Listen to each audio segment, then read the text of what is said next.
Ladies and gentlemen, welcome back to Cabin Fever Podcast. I am one half of the old podcast. I'm Sean, the bearded Falcon Evans. We've got Matt, the Manatee Whitney.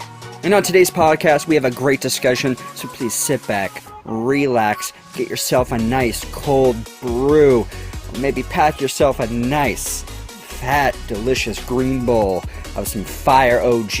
Maybe do a little microdosing of some sweet, sweet psilocybin, or some of that LSD, or smoke a little DMT. Get real crazy. This is KKK Cabin Fever.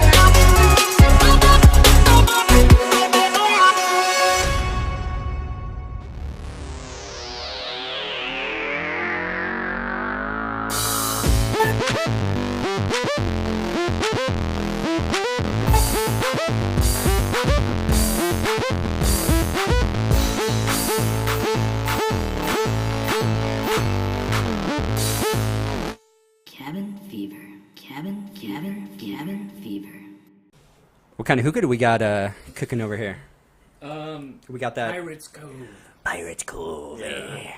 Oh yeah, that was the mystery one. We couldn't really. I can't identify just it. Pirate flavor. Yeah. It was discovered in a chest in the back of Starbuzz's warehouse. I think. It's good. I like it. Yeah, it's got a fruitiness to it, like a nice tropical air about it. I do like it. I like it too. I just still like that other one so much better. And that was the lemon mint one, right? Yeah, it was like winter freeze. Yeah. Lemon mint, citrus. Yeah, it was bomb. All right, buddy, we're back. We're back at it. So last time we were podcasting, we were on Fiesta Island. We were podcasting in my van for the first time. It was a fucking awesome podcast. I'm just about to start editing it, and we'll get it out for people next week. And then right here, right now, we're back in Matt's cabin. Matt's cabin. Yeah, buddy. Yeah. No, that was fun. That was a treat, really, for me. Fiesta Island. It was fucking beautiful, and I don't go down there. It's right down the road for me, and I never go down there. And we will definitely be back there again for sure. I think it's a prime spot. Like every night, people will pull up to the fire pits, and they'll just start getting a fire going right away. And I'm like, damn, I just got to do that. Like, pick a day, and because the sun goes down at like 5 o'clock, so it's like, and then after that, you don't have to get out of there until 10 o'clock. So you got 5 hours of just chilling by the bonfire, hanging out. So I think next time we should get a good amount of people to come out and join, and we can just kind of do a fun little bonfire podcast on Fiesta Island. Exactly. Like that'd be fun. And the weather has been so nice here in San Diego. Like, I mean, I still can't believe it's November. I just spent the entire day down in Carlsbad just hanging out, enjoying the beach, and just walking up and down, and there's people everywhere, fishing, surfing, out and about. You would never know it was supposed to be Thanksgiving in a week. Yeah, exactly. Or less than a week now. It's so amazing. So when you're off doing stuff like that now, obviously being full-time, living in the van, is there like a lot of reflection of like, what comes to my mind is like, I would be like, man, I would just be sitting in my cabin right now or whatever. I had the exact same thought. I was standing on the beach, I had my camera in my hand, looking out at the water, watching a couple of guys surf that looked pretty good, and I was getting some good shots of them. And I was just thinking, I'm like, you know what? This time right now, I would just be sitting in my cabin, probably watching YouTube, watching Netflix, or just hanging out, not really doing anything. Right. Looking out my window, being like, looks like there's going to be a sunset. Nice. And now I'm like, the trees exactly. And now I'm actually, I really do, now that I'm getting used to the van, used to getting, not really like a schedule per se, but just getting used to living in the van. I'm able to reflect a little bit more. I'm appreciating what I'm able to do a little bit more instead of just stressing about, where should I park tonight? Make sure I get gas. I got to stop by the gym so I could take a quick shower, or I got to pick up food or whatever. It's like all that stuff is all just falling into place and working out. Yeah. And I'm getting a good handle for all that stuff. And yes, I am definitely able to just sit back and be like, yep, This is why I'm doing it. This is Uh, why I spent all that time and saving up money and then buying the van and fixing it up, putting solar, doing all that stuff. Even though I'm still having some troubles with the solar, I really do think I just need to take it all apart, reconnect everything, make sure everything is a-okay. I don't know. Maybe I mean my charge controller could be fucked up. Like that could be malfunctioning, or maybe I did something to the batteries or something. But I got to get those handled. But once I do, I feel like it'll be even more just comfortable, just established. Like, and I bought a little inverter, a small little inverter for my house battery. So I have that plugged in. So I've got that, and that's usually what I plug my laptop into. So now I have plenty of power for the other batteries to charge out all my little smaller things. And I'm not even worrying about like taking the batteries to a certain level, or even really it being that sunny, even though it hasn't been too bad. If I chase the sun a little bit, it works. Yeah. But yeah, I'm definitely getting the hang of it. That's cool. Yeah, and I'm getting happier. Like not that I wasn't happy. It was just I wasn't anything. I was just like, okay, here we go. It's new. Right. Here we go. A lot of noise. A lot of noise, and that too. Just getting used to falling asleep in the van, and just being comfortable in the van. Just all that stuff, man. It's fun, and yeah. And I've noticed I like to dress a little bit more comfortable nowadays. Like I'll just wear like gym clothes, like gym shorts, or like I'm not like don't go out of my way to put jeans on anymore. Like I'm just embracing the hey, this is my house. It's right here. All right, it's my yard. Yeah, gonna exactly. Relax a little bit. Yeah, that's pretty funny. Makes sense though. Yeah, you want to be comfortable. I remember when randomly I started wearing like gym shorts like 4 or 5 years ago, and then it was comfortable just, like, as fuck on my days off, just like gym shorts all day. I yeah, don't care where I'm at. Hell yeah, absolutely, yeah. As long as you have a drawstring, so you can get your shorts tight when you have your wallet and your phone and your keys, and you don't want them falling off your waist. Batting around like your balls and stuff. You're like, whatever. Oh, don't run, don't run. That's awesome, man. Yeah, you do seem a little bit more relaxed, and when you texted me that picture of your tire, though, I got stressed looking at it. Let's talk about that. Yeah. So I'm on the freeway. All right, so since the desert, I started slowly feeling, once I get up to like 60, 65, I was feeling a vibration. So I was thinking, all right, maybe it was the brakes, or maybe something got tweaked out of alignment or something when we were going on that on the dirt road or whatever, or maybe just going on Fiesta Island off and off again, on and off again. Yeah, I don't really know. Testing out that suspension. Yeah, exactly. So, and it's a 20-year-old van, so I mean, I don't know.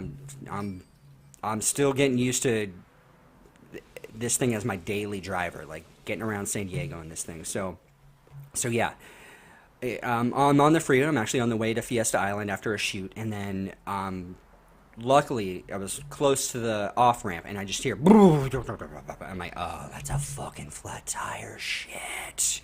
So I quickly get off. Luckily, there's a gas station right there. I was able to get right into the Shell gas station.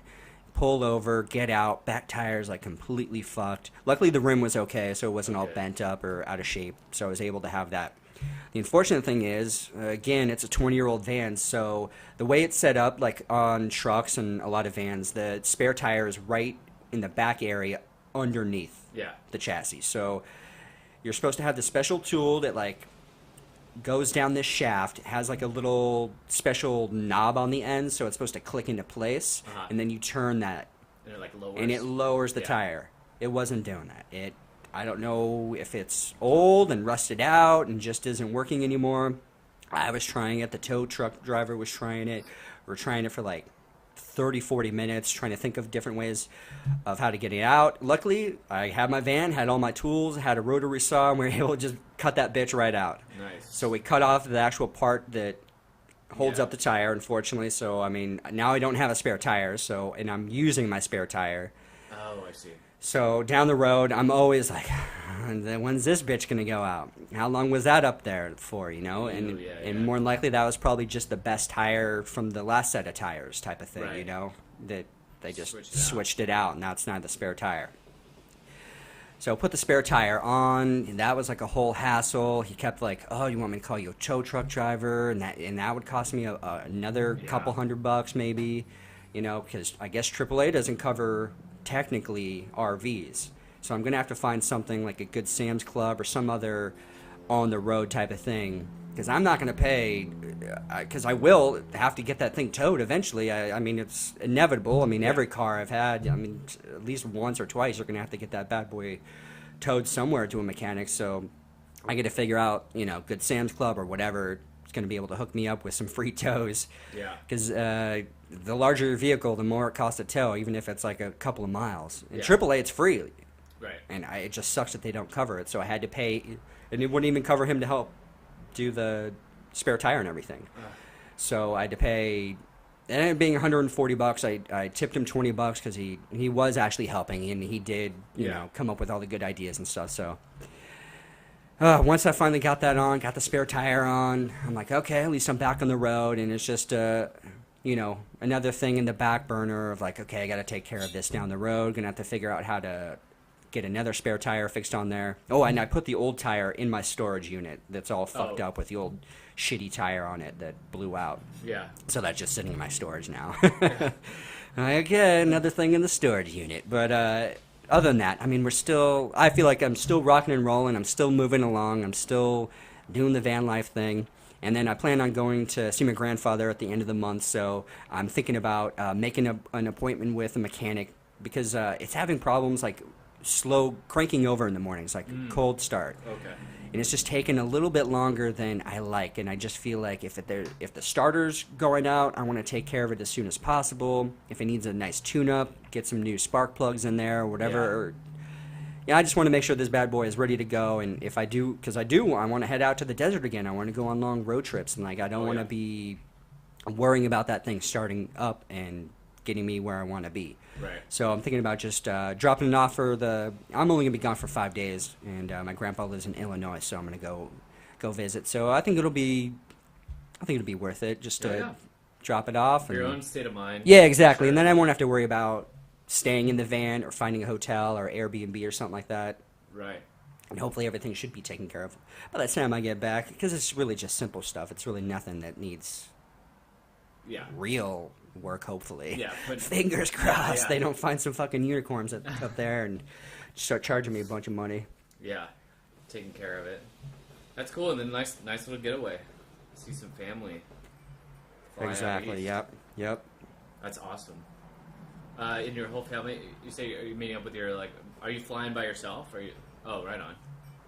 Yeah, my mom's going out with me. Yeah. Oh, that's cool. Yeah, she's going to be staying a couple more weeks longer than I am. But yeah, my grandpa, he's just moving out of their family home. They've owned for since before my mom was born, and she was born in 1960. So they're just now selling it, and it's really emotional for the entire family. And I'm just glad that I was able to go last year. And was it last year or was it earlier this year? It was last year. Yeah, okay, it was last year. It was like the same time. Yes, it was around the same. Yeah, you're right. Okay, so yeah. So I was just thankful to like get one, because I just remember it from when I was a little kid. Totally. But being back there as an adult, I'm just like, oh shit, like nothing like had really changed, you know. And it's just like all the memories start flooding back, and it was just nice to be there, especially during winter, snowfall, and all that good stuff, and get the fire going in the fireplace.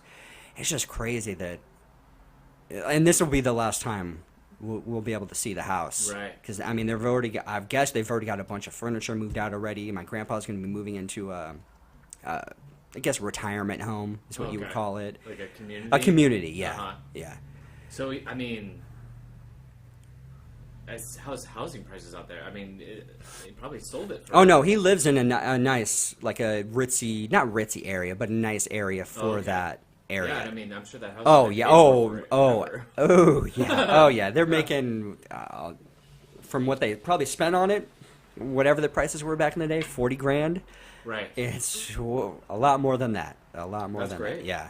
I mean, silver lining. Yeah, it's good for the family and all that Right. stuff, but it's just, I never tried to be, I never thought of myself as being sentimental about that stuff, just because I've lived in apartment stuff, and you know, True. like, who cares? Right. But even if my mom was to move out of the apartment, I'm like, oh shit, wow, that's crazy. Yeah. Thank God, but Yeah. it's weird that not going to be able to see that place anymore. So, I mean, my grandpa lived in like just outside of Long Beach, and so we grew up going up there to visit him. We lived there for a time. Yeah. My parents and her siblings grew up in that house, and then what's also crazy too is like they had 4 kids at different times. One of those kids has moved back with their kids and lived there. So like all my cousins have lived in that house at one time or another. Right. And he had this like old funky wood paneling hallway. I mean, it's a little house in the middle of the city, you know.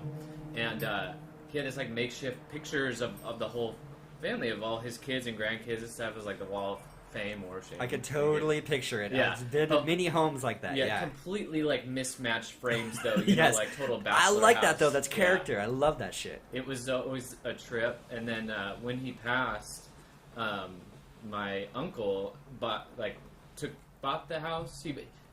The house got left to all the kids, and then so he basically purchased it and then like gave like each siblings the money or whatever. And so he like totally redid. I mean, it was old, and so that was like hard to come back and see it all like redone. Right. But it's like the exterior is still the same, and for a couple years now, he's been like ready to sell. And I mean, the neighborhood's not that great. It never has been, you know. And but yeah, when that eventually happens, though, too, it's just going to be like I mean, especially for my mom and her siblings, like oh, absolutely. We all just, I mean, they grew up there. It's crazy. Like it was crazy to me. For me to learn that they all grew up in that house, because we moved a lot when I was young. Like, we never had that one house, you know? Until now, I think. Until now. The Ramona House, for sure. Yeah, exactly.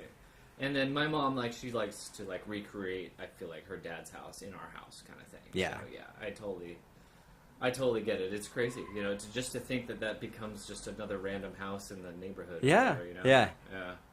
It is neat, though, to kind of think, okay, now a new family could come in, hopefully create a lifetime full of memories and continue their own traditions, and right. It's pretty cool to think about. And how many kids did your grandparents have?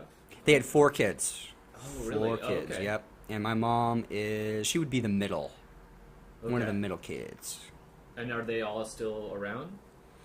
Alive? Yeah. Yes, yeah, they're all around, yeah. Actually, yeah, my Uncle Tim, he lives there. He's been taking care of my grandpa, and then when my grandmother was alive, he was helping, you know, maintain the house, do all the chores, like the heavy lifting and all that stuff. So he's been living there for years and years. He's married and got divorced, and so no kids for him. Uh-huh. And then my Uncle Jim, he lives out here in San Diego, but yeah, he lived there for years and years when he was going to school, going to college. And then my Aunt Judy, she's the eldest, and she lives, I think, like 20, 30 minutes away from the old house. Okay. So, yeah, they're all still out there, and, yeah, hopefully I'll be able to see them all again this year. Yeah. 2 boys, 2 girls? Yep. Oh, okay. Yep. Yeah. Yeah, my grandfather, he was a pilot for United, and he met my grandma because she was a stewardess. So, back in the day, I never... Like, flying was a whole different thing. Like, now it's like, it's just a cattle car, just like, get them in, get them out type of thing. Before, it was like, you get to meet the pilots. You get to look in the cockpit, get to say hello. Smoke. Yeah, smoke. Have ashtrays in the seats. Oh, yeah. And then, who like, Joey Diaz was saying, in one of the podcasts I listened to, he was saying, like, it was definitely more of like a social event too. Like, you got up and it was kind of like it could be like a party or whatever. Everyone's having like drinks and shit. Oh, you yeah. know what I mean? It's like, absolutely. Yeah, you were living in like the golden age, pretty much. Yeah. So. Yeah. Damn, that's cool. It is. So he did that like his entire career and retired. And it's pretty cool. It's a pretty good gig. Yeah, and after that he could get free flights anywhere he wanted to, pretty much. Yeah. Yeah. We sat on a United flight to Nashville, and we sat next to this older guy, and he was a United baggage handler, and he didn't start that job until he retired. I forget what he did before that, but as a retiree, became a baggage handler, worked there for like another like 10 years or something. Really? And then wow. retired from that, and he's like, I fly everywhere for free. Oh, So he shit. goes, and then his thing, when we met him, his thing was like, yeah, if I get some time, I'll fly to a city I've never been to, I'll rent a car, and I'll drive to another city I've never been to. And he's like, I've been doing that for like 6 months, and he was like, I'm going to Nashville, and he was like driving to like, I don't even know, Kentucky or something. What would you say, his 70s? Like, Yeah, he was definitely okay. in his 70s. Yeah. But he was like why not? very spry. Hell just, yeah. like, you know, totally with it. Had a family and grandkids and everything else. You know, he was like really fun guy to talk to, and he kept saying, he's like, oh, I'm retired from United, and finally I was like, well, what'd you do? And he was like, oh, I just loaded the planes. I was like, that's fucking crazy. Yeah. He's like, yeah. He's like, actually, he's like in 10 years I ended up making like at the end of it, he was making like $30 an hour or something like that. Like Holy moly. he's like, you actually move up like really quick and they pay you really well. I'm like, Wow. no fucking way. Yeah. Shit. Yeah. Yeah. I mean, yeah, if you're willing to do the job, but I'm like, it can't be that bad. You know? No, yeah. I'm sure it'd be that bad in like Anchorage. Oh, yeah. Like, Oh, hell yeah. You're out there like In Chicago, I would not want to be Chicago. out in frigid Oh, yeah. weather trying to fucking throw people shit in a plane. or even Phoenix when they ground planes because it's too hot. Oh. Your soles of your shoe are melting Yeah, into the melting. tarmac? Fuck that. I used to, and who knows, one day I should just actually go do it. Like when I'm in Phoenix or something, I just want to visit like other Costco's and just talk to the people that work there. Because when I would do carts for Costco here in Southern California during the summer, it was just like fucking insanely hot. And Oh, yeah. I always used to think like, what are the people in Phoenix doing right now? Like, I'm like that would make me feel better. I was just like, Yeah. well, I could be in Phoenix where it's like 120. Yeah. They're looking out in Mirage. They're like, Oh, yeah. are carts out there or aren't carts out there? It just looks like a lake.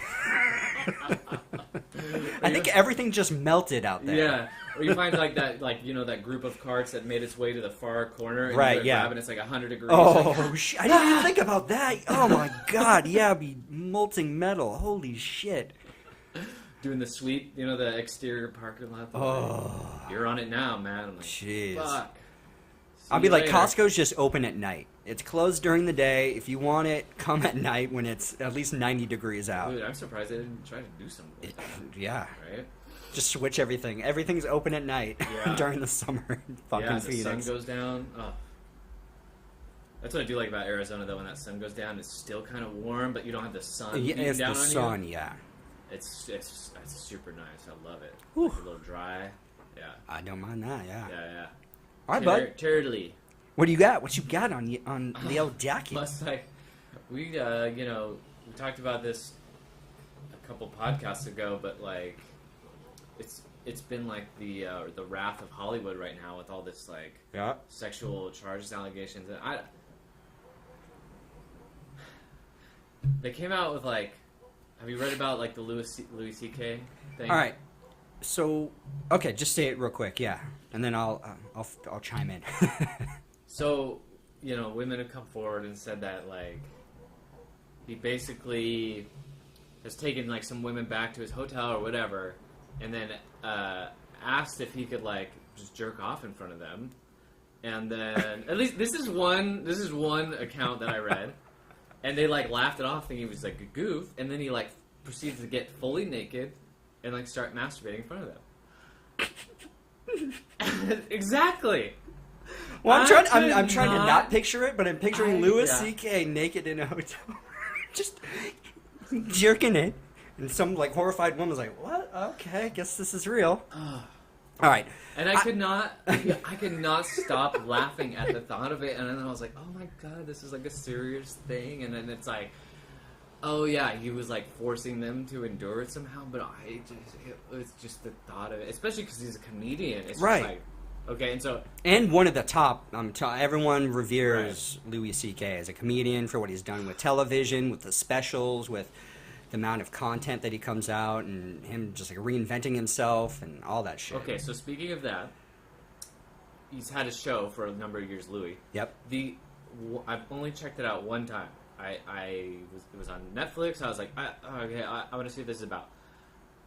Literally, the only episode I've watched of that show, in the very beginning of the episode, he is dealing with an exhibitionist neighbor, and it's not even the point. It's not even the central theme of that Just a little show. side thing.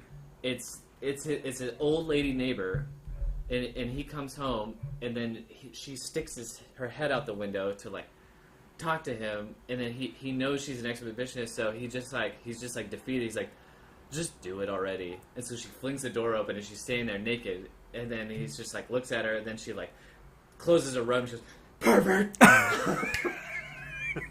and like slams the door out. Right, right, yeah. I'm sure I'm butchering it, but I just thought, what a weird coincidence that like that's actually his thing. Well, he wrote this. Right. He wrote it. Right. He wrote that in there. But he like wrote in his own fetish into the show. All right, so I've been listening to podcasts for a really long time, and since I've been listening, like a lot of comedians' podcasts, they've joked about him doing shit like that already before. Like to me, that was a new news. Like I thought that was had already been out there and dealt with, and now it's just I guess everyone's like, oh yeah, remember Louis CK? He masturbates in front of chicks. Let's bring him into this mess now. Well, see, yeah. Hold on, is he like in his hotel room, standing by the door, has it locked, and is like masturbating feverishly, staring into the woman's eyes as she's like terrified in the corner of the hotel room, going, oh my god, what are you doing? What are you doing? And then he climaxes and finishes, and then lets her out, and then that's it. Right. Well, I'm like, what is? There's got to be more to the story that these women aren't sharing. Are they? Because they call them chuckle fuckers. I mean, women do just fuck comedians or want to be, you know, with these guys, you know, because they are famous and in a way. So it's like, well, there's that. And there's also like, it's obviously his thing. So is it better for him if it's a complete surprise, or is it a thing where when he's in a relationship or hooking up with a girl, or does he just go like, hey, like I really like to jack off? And I'm sure that's probably like a big part of it. He just kind of always does it, but maybe it's just like, it's that extra, you know, that's how exhibitionists are. They're like the excitement factor of like shocking someone. But it's like, but I agree with you. What's the rest of the story? Like, okay, he does that and it's unwarranted. They don't want it. Like, what did they do? Like, did they turn around and run out? Because I mean, does he pay them? Does he give them money for that? Obviously, or? He doesn't like it.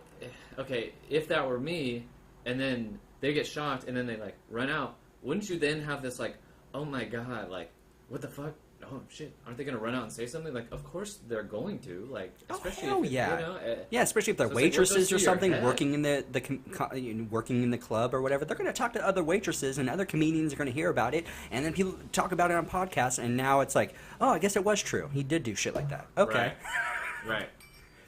It's just crazy. And still, to me, look, I don't think you should do anything that another person doesn't want you to do, especially when it comes to like a sexual thing like that.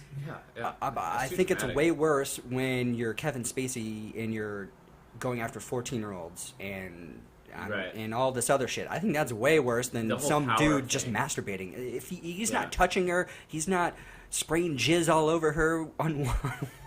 I'm still like, it's still so silly to me, but it is pretty shitty. Like it would totally be uncomfortable. I'm assuming to be in that room, and maybe some people might just be in pure shock. Like, oh, why is Louis C.K. now getting naked, and now he's like doing what he's doing right in front of me, and what? You could even say as a guy, it would be. You know, depending on the circumstance, it'd be uncomfortable. I was just listening to Danish and O'Neill. Oh, if he like did that to just random dudes, like no, he'd get his ass kicked. I even mean a woman. Oh, okay, gotcha. At the yes. Tamer's Return, like it, you know, if you're not if there's no, if you go over someone's house, but there's no like context of like, okay, there's something's gonna go down, right? You're just hanging out, and then some chicks started masturbating. I'm like, what the fuck? Yeah, and I was listening to Danish and O'Neill, and they were talking about their grocery delivering days, and they were talking about like, oh yeah, you know, they were in LA. They're like, you know, some woman would answer like butt naked, you know, and think it was like kind of funny and stuff. And even one of them said it was like, you know, like you think that's the dream, right? You know, like some naked chick, and you're like, he's like, sometimes it was actually just so uncomfortable. You know what I mean? Just like she's just putting everything, not putting herself out there to, like have sex, but just for the like whatever shock value. And it's just like, he's like, yeah, you think it'd be like great, but it's just like weird and uncomfortable, and you're like there trying to do your job and stuff. You're in work mode too. You're like, I'm on the clock. I could get fired if anything like this was to get out or something like that. You know, right? It is putting someone else in that like position of like, it's a weird vulnerable position to be in. Yeah, for sure.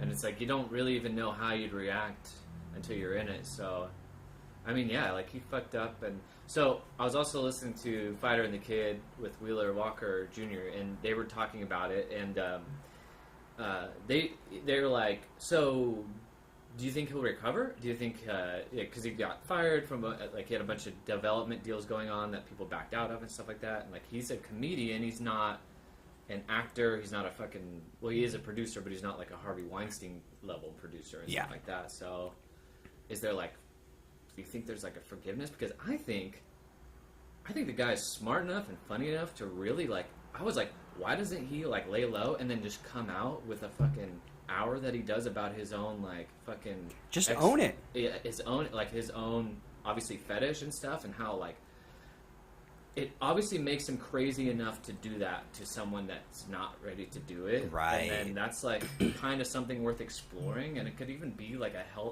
healthy thing to put that out there, like, this fucking dysfunction of mine got me, like, really fucked me over so hard, and it could resonate with some people, like, oh god, yeah, I've been, like, struggling with God knows what, right?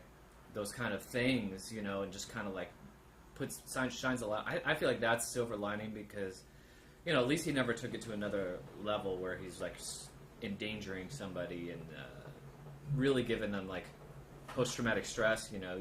Oh, yeah. Yeah. So... Yeah, I totally agree. He should lay low for a little bit. Yeah. Everyone's going to talk about it in the tabloids, blah, blah, blah. And guess what? Someone else is going to pop up. Like another shitbag is going to get brought to the light, and Louis C.K. is going to be a little lower on that totem pole of people even giving a shit.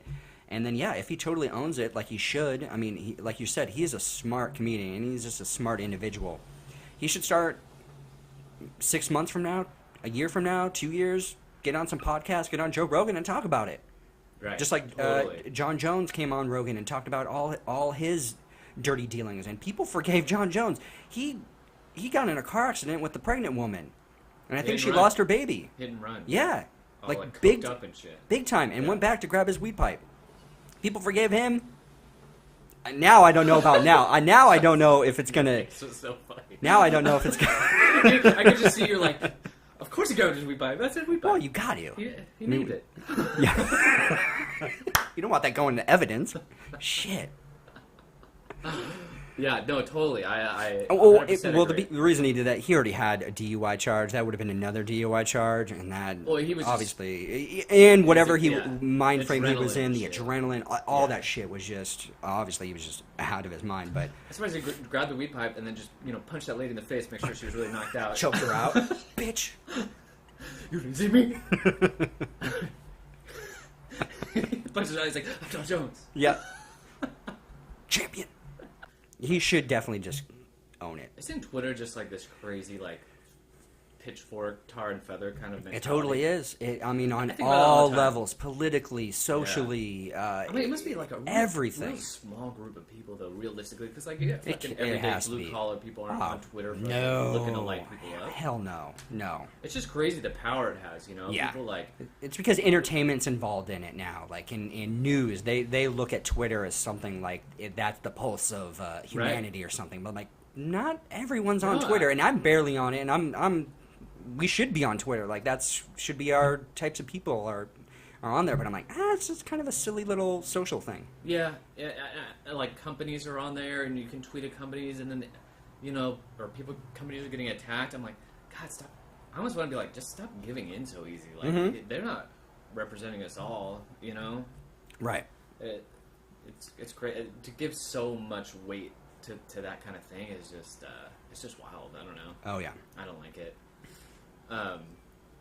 And yeah, like exactly what you said. Like, it's just a matter of time till the next thing pops up, and in a way, it's all good because, in a bigger sense, when this stuff comes out, it's just good to shine a light on it and just let people know, like, hey, don't coerce people into sex. Don't use power. Like, reiterating things we all know, but now we see it. Now we're like looking at it like head on, like, oh, this is really real, and there's so much consequences that go on, and really fucks with your mental health and stuff like that. So it takes two people to enjoy a dance. It takes two to tango. If you're just that one person dancing up on one person who's just standing there, guess who's uncomfortable? The person standing there who's not enjoying the song that's being played or the movements that are Right. being done upon that person. So don't fucking do things that people aren't into. Like, it's as simple as that. Exactly. Especially when you're getting to something sexual, man. You gotta, like, make sure you're on the same page, especially nowadays. I think people should have been doing it before, but nowadays, you gotta be pretty careful. Like, sometimes I'm even, like, weirded about just smiling at a chick sometimes, you know? I'm like, I want to be friendly. We're living in a weird world where we kind of have to walk on eggshells a little bit. Right. And and it's because that there are weirdos out there. There are assholes and people that do shitty things to people. And you just got to be aware of it, be cognizant of it, and just be nice to each other. I mean, Yeah. just make sure you're on the same level, especially when you're getting intimate with someone. I think that's the Yeah. best thing to do. Yeah. Absolutely. Okay, so Ugh. to Fucking Louis. to Jeremy Piven, Bow, bow, bow, bow. who was another guy that got blown up. but- Yeah, he did. Yeah. Of course he did. You know. Yeah, I know. I think if you were an actor in the '90s, man, you were man. doing coke, you were doing a lot of crazy shit. You're party central, and that's when you were making bank on like TV shows. So And he much did money. a bunch of TV shows back in the day and movies and things like that. So, Yeah. fuck yeah, Jeremy Piven did. Yeah. No shit. So it just came out like And guess what? Probably Tom Cruise, probably Brad Pitt, Oh, yeah. all these big dudes. Of course they have some skeletons. oh yeah. Leonardo DiCaprio, all these dudes. Yeah. Of course they have. Oh, yeah. I think Leo's dating an 18 or 19-year-old and he's in his 40s. Isn't that a little weird? That's weird to Yeah. me. I mean, she's basically a kid. Yeah. What the It's fuck do so you talk fucking about? super weird. Nothing. You just fuck. Yeah, right. And you get to the chick gets to Instagram her dates with Leo, and that's her fame. Probably. I think that's a Bayside song. Fuck Oh, me yeah, for I got sex, you got fame. yeah. Yeah. So true. Oh, that's crazy. Yeah, so I don't know if you read about this, but like the lead singer of Brand New, I'm burning like a bridge for your body. Jessie Lacey, came under fire because some girl back in the day, she was 15, and he apparently had met her or something and was basically soliciting. And he would have been in his 20s in the time? Yeah, he had been in Okay. his 20s, and was like soliciting, basically asking her for nude pics, and then allegedly Knowing the age? no. Okay. See, I mean, I'm okay. Oh, don't is this quote like me. Don't quote me. Don't. Oh, Quote is this MySpace days? Just give me. Oh, I don't know. Would it have been that long ago? Because he's got to be Probably. late 30s, right? Yeah, he's like married now. So Yeah. from what I read, and you know this, I'm probably butchering the story, but there was also apparently some Skype. They were on Skype together, and he was like jacking off or something. Ooh, like that. Skype's a little. Yeah. That's not that old. So, but my point is, like, regardless of, so that, you know, let's just say that that's what happened and went down and stuff like that. And I don't think he really, like, he knew the age, but she was underage. Right. So they've had to, like, cancel their tour. They just released a new album. Ooh, that's not good then. Ooh. The day I found out was the day I got an email from this label, because guess who had just ordered their entire back catalog on vinyl? I did. And I went out of my way to buy the one that I couldn't get from this guy that I knew who had a copy. Yeah. So, because I bought this copy from this guy, then they released their new album. I went on their website. They had their last two albums on vinyl too. I was like, you know what? I should just get the whole collection while I'm here and fuck it. Mine as well. And then it got delayed. And then, I kid you not, the day that story broke was the day I got the email, like, your order is shipped. And I was just like, what the fuck? Fuck. And then I You messaged... could probably get it for half off now. Yeah. Really? Probably. I mean, I thought you were going to say, I'm sorry, we had to burn all those vinyls. Apparently the lead singer Yeah. has been And then masturbating. online, you know, people are just like, you know, they're my favorite band, what the fuck, I've got tattoos, you know, and all this shit. And then even the guy that I bought it from was this guy I knew from, like, Ramona back in the day. And I messaged him, because he's in a band, he was on tour. And I was like, hey, do you still have those vinyls? Like, because I hadn't got them from him. And he's like, oh, I'm so sorry. Like, I've been on tour. I'll send it to you when I get home. He's like, that is if you still want it. And he was referencing that thing, and I was just like... And you already knew by that point? Yeah. Okay, yeah. And so that's what's been in my mind lately is just like, can I? You Can you wanna separate support? the music? Yeah. Do I want to separate it? Like, That's a good question. Great question. Because I would am I never a monster? support. I would never support Lost Prophets. right. Never, Right, ever. right, And I right, saw right. them when I was younger, and they put on a kick-ass show. But if I Yeah. knew that dude at the time was fucking with little, like, babies, little, tiny little children, Right. I would never, ever support Yeah. a band or any band that would want to tour with them or anything Right. like that. But now, I really like Brand New. They're so good. So is it like? Oh, Because shit. even today I was thinking about, I was like, well, part of the reason I have this vinyl collection too is, and I collect older album, or not, they're not, I mean, yeah, they're like 10 plus years old now, but they're albums I was really into. I maybe not wouldn't be nowadays, but I want to have them. Yes. Because like maybe like my kids will get into that music and they'll get into pop punk and they'll have that same kind of experience and stuff like that. So it's like, is the connection to the music now different? And I'm kind of I just got them today, so I'm like, maybe I'll listen to them and just see how it goes. Right. Like, Reevaluate. Is it really gonna taint my experience with it, and it's just like How many don't know. how many albums did you get? Was it like 4 or 5? They must have come out with like they've got quite a 5 few, albums. right? 5? So in the mail today I got 3, and then I still got to get that one from that guy, which Yeah. was their biggest one. And then Which one was that? The day? with the astronaut on it, the Deja. Yeah, Deja Entendu. Okay. And I've had their very first album forever. Yeah. I bought that years ago. And that's really my favorite one, anyway. Yeah, so it's weird. You know, it is a weird thing. It So is the an same interesting thing story. happened to Newfound Glory 4 years ago. They abruptly, before their Resurrection album came out, like maybe 9 months before it came out, they abruptly kicked out one of their guitarists who'd been there from the beginning. And it came out, he was like hitting up underage girls when they'd be on tour and stuff and this, but you know, according to the band, they're like, we had no fucking idea what this guy was into, and as soon as we found out, boom, he was gone. Yeah. And they've been a 4-piece ever since. They never even replaced him. It's just a difference when it's the lead singer. Right. That's kind of the band. But like the music, it didn't taint the music for me. Right, because they Right. did what they're supposed to do. Yeah. They cut out the freak. They cut out the asshole that was doing shady shit, which is absolutely what you should do.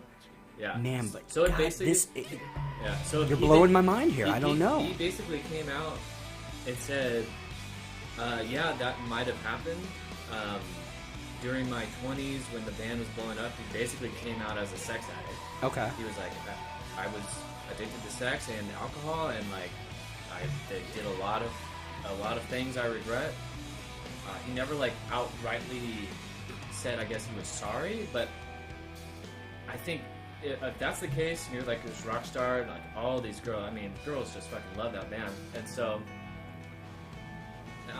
I guess this sounds like I'm defending him totally, but I guess like in periods of many fucking girls and stuff like that, like he's obviously not asking how old they are, and That's he true. should have been should have been way more responsible. But like I guess in the throes of addiction, man, you're not. She's like, oh, it's another hell girl, no. so, Hell which no. is not an excuse by any means. It's more of like, dude, you gotta fucking, and other guys, you just gotta be careful. Like you don't know, these are young chicks, man, and yeah, she could have just been like a fan, and then like got to talk to her like favorite lead singer, and now now he wants to Skype with me, and he gets on Skype, and then there's Dick, and he's just like jacking off, and yeah, that's traumatizing, and you know Oh, for maybe sure. that sat with her for a long time, and she's just like, I don't know what do I like So she, somebody? I'm assuming now she's an adult, Yeah. legal, whatever, in her mid-20s or whatever she is. Yeah. Wow, that's interesting. Crazy for him too, because he's like married with a kid now, so it's just like, dude. I mean, obviously, if you're gonna settle down with like a former rock star, you gotta know this. You know, hopefully, you can. If he was truly an addict, hopefully there was some period where he came to responsibility for himself. And was just like, you know, yeah, this is out of hand. Like, Oh, yeah. fucking doing wrong shit. And maybe Absolutely. This is just part of that process too. Is like, now you gotta like really reap what you did. Well, exactly. Now you have to pay the consequences. Right. What those consequences are going to be through the next year or so, especially dealing with the band, a brand new album, man, brand new and album, they don't- and a whole new tour. That's a Yeah. money for everybody involved in that band. When it comes down to Yeah. management, the other members in the band, I mean, that's a big goddamn And deal. What's crazy too is they are they've managed to remain so obscure over the years that they and still relevant and still able to they sell out. everywhere. Yeah. They sell out Oh, because they yeah. don't tour that much. Right. And now they're supposed to go over to like England and tour, and now it's like they canceled all of it. Right. You know what? I grew up not necessarily being my number one bands or whatever, but like these hair rock bands like Motley Crue, Twisted Sister. You hear about these like party rock bands that Totally. after every show is just a train of women coming in and out, you know. Is someone checking all these women's IDs? Right. Probably not back in the day. You know what? Yeah. And that just, that of course, that's going to permeate through all like rock and roll culture. Like that's just what they did, you know. Yeah. Like I don't know, maybe some of the guys in other bands. I'm sure they're also getting laid. They're also hooking up with chicks. You know, not all of them are choir boys. You know, they're all doing the same thing. He's just a higher profile. He's the lead singer. Like, it's going to come up. And he did some shady stuff on fucking Skype, which is stupid. But I'm trying to put myself in his position, but I could definitely see, I mean, if you're an alcoholic and you're in a band and you just have women every new city just throwing themselves at you, you're probably not checking IDs. You're not in your right mind. You're not really thinking like a responsible human being. You're just kind of, you're living in that moment, and after that moment, I guess nowadays you're going to have to pay for those moments. Yeah. Maybe if it's 10 years down the road and you're a completely different human being and you're you have a family, and that's a rough one, man. That's an interesting one, because I am a big fan of that band, and you've seen them live, you know? Yeah, I mean, I used to. they're great. Back in the day, my ex-girlfriend and I were so into Brand New, we'd see them in a 2-year period. I saw them every single time they came to sing. Right. And I literally watched them blow up. I saw them at the smallest venue, actually, right here in Claremont, as an opening band, all the way to like playing San Diego State. I saw them with one of the best shows I've ever been to was them and Census Fail at the Epicenter. And I'm still like, how did I miss that one? That was a crazy show where like kids were driving up from Mexico trying to get in. I remember people were selling their tickets for like $100. Like I almost sold my ticket because people were waving money in your face. That's crazy. And at the last minute, like we almost like sold our tickets, and they were like, no. All right, describe Epicenter, because it is basically your living room right here. It was basically like a rec center. Yeah. Like a rec center at a park, like a boys and girls club type thing. Yep. That was just a room. I don't know how big, with a stage barely above the floor, and then they had like low rafters. So you were like looking at, and they put on some great. I was the first place I saw Lindbeck, who became my favorite band, and they were opening for Motion City Soundtrack. What? My friend saw Jimmy Eat World there, like back in the day. Shit. Yeah, just tons of shows. Finch used to go see Finch there, and then obviously that show was amazing. And tiny. So like, there was no even like, I don't think there was even a green room for the band. Like most of the time, everyone was they're just probably just chilling around in the back, selling the merch or whatever. Yeah. Yeah, when I was with Wayne doing Pacific Ridge Records, there was this band we were both into, and they were from the Midwest, and they never came out to the West Coast, and they were playing the Epicenter, and we were doing our Blink compilation, and we're like, we wanted them to be on it, so we were like, let's go to the show and just ask them.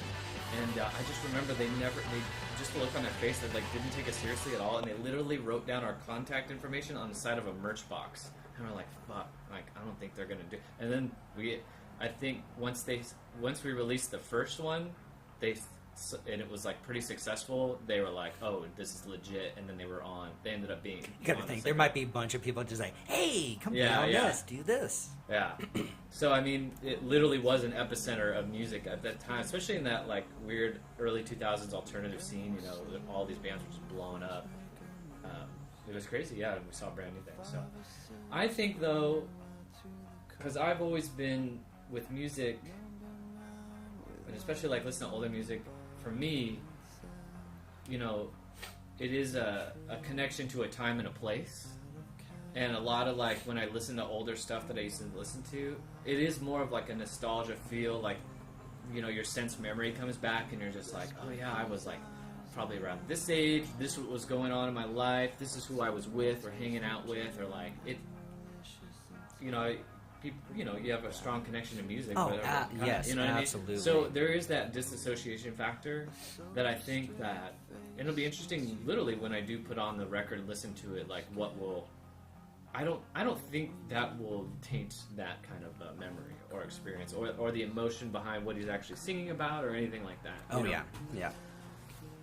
But I am kind of like weirdly jaded that I did like drop that money on the vinyls to support them, because I've always kind of been bitter about them anyway because they didn't tour that much, and I always thought there was like this like glow around the band that just shouldn't have been there. Like, I was like, their first albums were great, but I was like, I didn't like the latter ones that much, kind of thing. I was like, I don't know what the big deal about this band is, and then they don't even play the earlier stuff anyway, so it's just like, huh.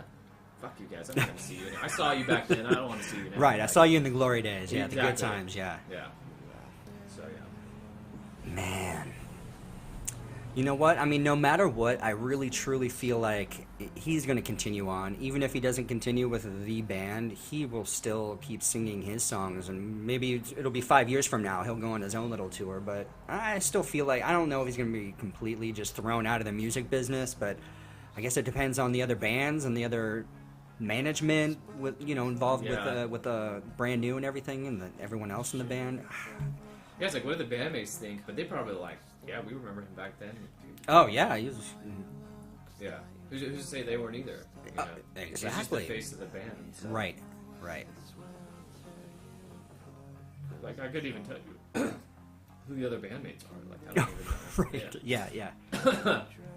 So yeah, pretty crazy. Stuff's wild. It really is. I just hope it brings out, and it's like I always go back to, like, you know, you don't know how like technology and social media is affecting, like, you know, teenagers and high school kids. It's just like, I hope it at least provokes a conversation about, especially like young men growing up, like, you know, what's cool, what's not. Like, you can have sexual experiences and stuff, and obviously it be copacetic. And, Oh yeah, there's plenty of freaky chicks out there that are into like weird shit.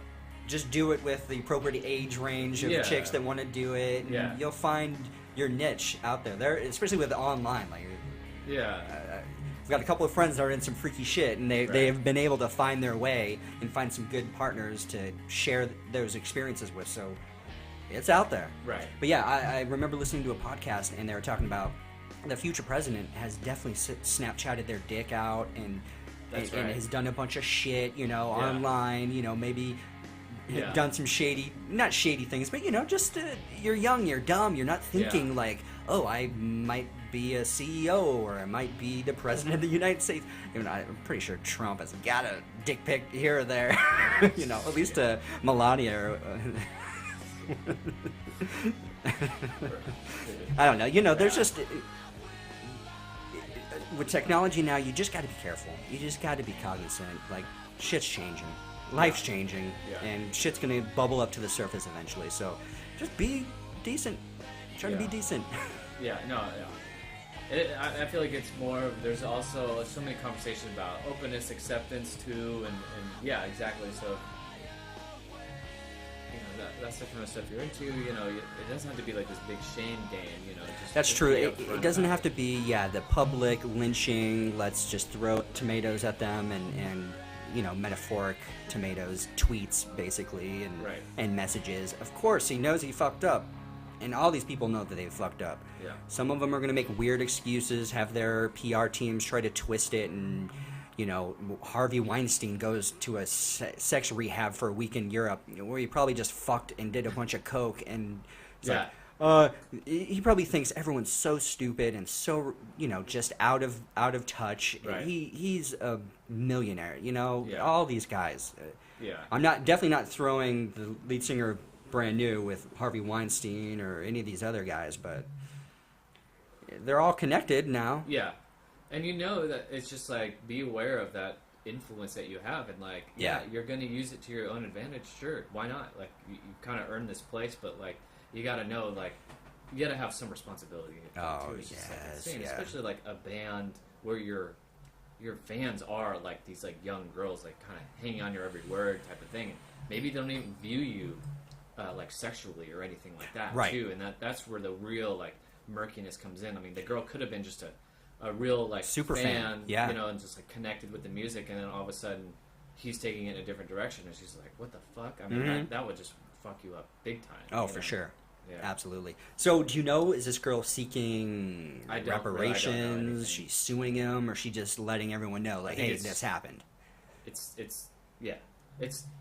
It's obviously all this stuff is allowing women to come forward, and that's Yeah. what they're doing. They're like, "Hey, guess what? Me too." Like, And yeah. it better be true if she's bringing that out there and not just trying to get attention. It better be true. Or she's going to get Yeah. big time Yeah. lashing And out. it's a good thing. I mean, for people to be, you know, you got. I mean, I know these are young girls and stuff, and like, yeah, maybe who knows where they come from, but it's like, girls, you got to protect yourself too. Oh, Like, yes, you know what I yes, mean? yes, Like, yes. You know, you're texting, you're doing whatever. Like, come on, be a little mindful. You know, like, where's this conversation going? What is really coming out of it? Like, stand your ground. You know what I mean? Oh, Like, yeah. Shut it down. If it's uncomfortable, shut it down. Walk away from it. Like, not everyone's just gonna like coddle you and be fair to you at all. Like, you know, yeah. it's gotta teach you some I don't know, you know, to be responsible too in that aspect, like, or not so naive, I guess. You know? Totally agree. Yeah. Oof. Having a daughter, that'd be so rough. I know. It would be. Ah. Yeah. So yeah. And what are you gonna That do? was You're my- you're just gonna listen to records, see how you feel at I mean, some point. Yeah. I don't know. I think I'm going to talk about it more. I do want to have like a girl's perspective. I did want to talk to Sarah about it. Because Yeah, we she's definitely also will, a fan yeah. of the band. Like, Yeah. I want to know. I want to know how women feel about this. Like, Mhm. does it, does it, is the association that great with the music itself to where it's ruined it? I totally understand that. You know, my association with music is a little different. And I want to know more about it. So yeah, I mean, I'm not gonna like rush out and like throw them away or anything. Oh yeah. You know, probably won't be able to sell them. Hold on to him. You never know. Yeah, totally. All right, man. I think we did pretty good. I think we should do some recommendations. All right, do you have anything on the top of your dome? If not, I'm gonna break out my phone so I can get some good recs here. Just on the top of my head, yeah, I'm still in I'm still like kind of sad about Tom Petty passing. So Yeah. I've been trying to, and I had already been trying to slowly collect his records. So I'm like a big fan of 90s Tom Petty. Like most of the hits, I guess, if you look at the greatest hits and stuff, it was kind of like the earlier stuff, and they're all fantastic. Don't get me wrong. But I do hold a special place in my heart for like 90s Tom Petty, and that was like his early solo album, Wildflowers, is really good, and Into the Great Wide Open. Those are like massive, successful albums. But later on in the 90s, in '99, Tom Petty and the Heartbreakers released this album called Echo. And I don't think it was a very like commercially successful album and stuff, but I still remember my dad buying that CD at Costco and us listening to it a lot, and it just got I think it just got repressed, so I was able to pick it up from Amazon for really cheap, and I've been listening to it like for the past few days on my bike ride to work and stuff, and I love it so much, and it's just like it's not. You know, it's not. I don't think if you listen to it, you wouldn't recognize any of the songs. Like, I don't think it got much radio play. It did get some MTV play, but it's just a solid album. It's fantastic. And so Tom Petty and the Heartbreakers, the album's called Echo. I just feel like it's kind of gets passed over in his like immense catalog and stuff, but I love it. So. And that was his first one since he parted from the Heartbreakers, like in the beginning. No, all his solo stuff he did as part of the Heartbreakers. He just would do it on his own. Oh, okay. But this okay. is a Tom Petty and the Heartbreakers album. Okay, gotcha. Okay. Yeah. So, yeah.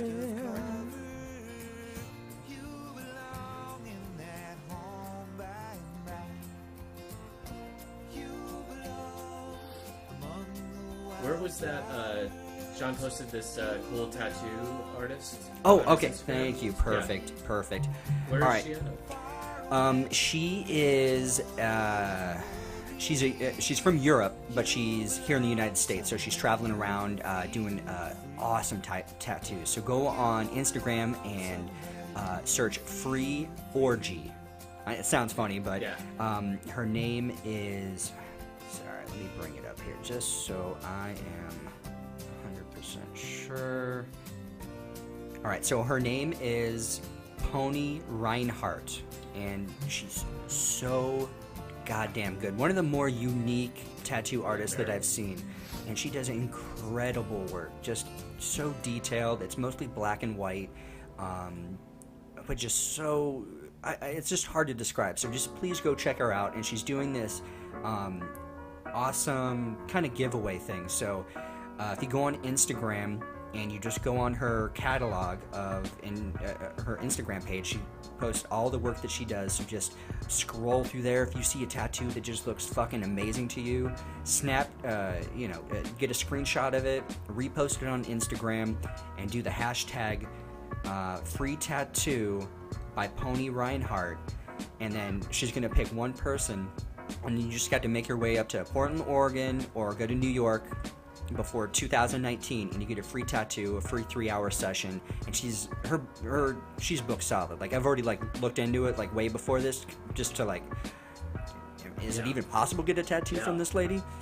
And so she's booked solid most of the time. So please check her out. I posted it myself, so fingers crossed that I get a free tattoo from her, and it would be an epic second tattoo for me, because I've been looking a very long time just for inspiration for a new tattoo, and something that I feel like, all right, this is going to be in my body for the rest of my life. Yeah. I want something badass, and I want something really cool. So please check her out.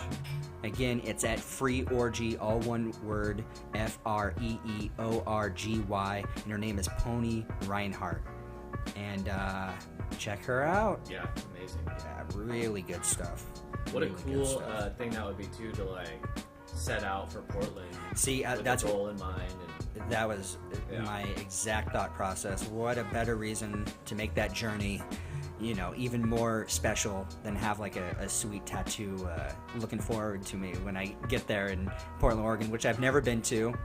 It would be, and it's definitely on one of my bucket list cities that I want to visit and check out, and just immerse myself in the culture and get weird there and have a good old time, and it'd be great to get a free tattoo out of it. yeah, right. Yeah, buddy. Speaking of that, another recommendation I have is this app called Skyscanner, and it's similar to Kayak. It's basically searches airfare prices. But what's cool about Skyscanner is you can just go on, and there's a button that says Explore Deals, and literally we'll just start listing right now the cheapest places you can go internationally or within the United States, and just throws a city up, puts a price for a round trip ticket, and it's amazing because it's just if you're looking to do some impromptu traveling, maybe just get away for the weekend, boom, man, I'll throw up a deal to Washington DC, $120, $125 round trip. New York, Seattle, even smaller cities in Utah, Texas, just wherever. Wow. I mean, for the cost of that's nothing, And god damn, it's hard sometimes to even go on there because it's fuck, I can just book this right now, and you can set. Back at it. Oh yeah. All right, we're good. saved it. Yep. So anyway, I was just saying with Skyscanner, you can put in you want to get away for the weekend, or obviously you can search dates way ahead, even international. It's got every fucking airline on there. And that's typically what costs most, is the flights anywhere, especially international. If you can get somewhere cheap, you have extra money to get a nicer hotel or be able to rent a car and just bum around the city, or just like you were talking about the guy who retired doing baggage claim, rent a car and then just go off to the next city and then get back on that flight and fly off wherever he needs to. That's awesome. So it's called Skyscanner. Skyscanner. Yeah, that's my rec. Hell yeah. All right, everybody, you can find Cabin Fever Podcast and all your podcasting affiliations, however you get your podcast, iTunes, all that good stuff. And you can also find us on Instagram at Cabin Fever Pod and Twitter. And then we're also on Facebook at Cabin Fever Podcast. And then you can find me at Sean Evans Photo. That's SeanEvansphoto on Instagram. Just find me there. I'm posting as many photos from my van travels and just experiencing the beautiful city of San Diego. So please check me out there. Oh, man, Whitney. I'm at PacMat, and I have a new Instagram account. It's with my I pictures. hate brand new. Oh. No, it's tan and blue photo. That's right, yes. Yeah. Getting in that photo game. Yeah. All right, thank you, everybody. Enjoy yourselves, be kind to each other, and check those IDs. Bye-bye. Bow, bow, bow.